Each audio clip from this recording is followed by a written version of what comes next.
कुछ भी परमानेंट नहीं है, सब टेम्परेरी है। अच्छा, आप सोचें, जब आप हाई स्कूल में पढ़ते थे तो आपको लगता था सब कुछ हाई स्कूल है, अच्छे नंबर आ जाएं, बहुत अच्छे से पास हो जाएं, बस सब कुछ हो गया। लेकिन जब आप पास हो गए तो आपको लगा ये तो कुछ नहीं था, अब आगे इंटर करना है। और जब आप इंटर में पढ़ते थे तो आपको लगता था बस इंटर ही सब कुछ है, और बहुत अच्छे नंबर से पास हो जाएं, बस दुनिया जीत ली।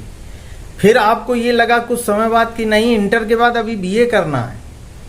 तो वो हाई स्कूल इंटर टेम्परेरी हो गया ना, उसका जो अटैचमेंट था मन में, और उस अटैचमेंट की वजह से जो खुशी थी या जो दुख था या फेल हो जाने का भय था, इसी तरह ज़िंदगी में हर स्टेप बाय स्टेप, नौकरी, फिर शादी, फिर बच्चे, फिर वो इस्टेब्लिश हो जाएं बच्चे। लेकिन जब हो जाते हैं तो फिर दूसरी बातें आती हैं। हमारी एक टीचर थी, काफ़ी बुजुर्ग हैं, रिटायर हो गई, और वो सकून से रहती हैं पहाड़ों पर। तो उन्होंने एक बार मुझसे कहा कि विजय, एक उम्र आती है जब ये सारी चीज़ें, पैसा, सौंदर्य, श्रृंगार,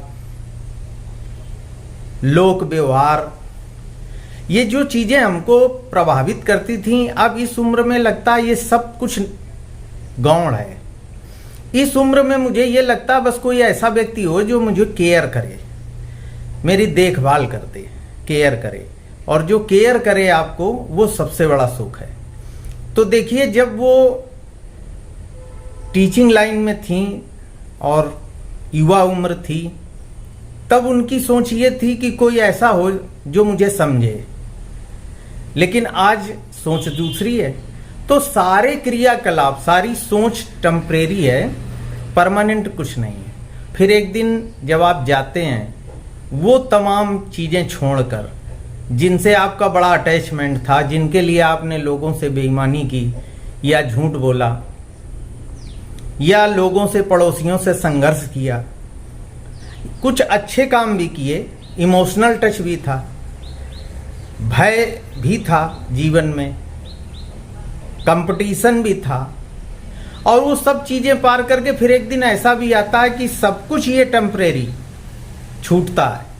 लेकिन क्या सब छूट जाने के बाद आगे कोई यात्रा है जहाँ फिर कोई चीज़ आपको पकड़ लेती है, जकड़ लेती है, और कुछ समय के लिए आप उससे टच में हो जाते हैं, फिर शायद वो भी टेम्परेरी होता, परमानेंट नहीं होता है।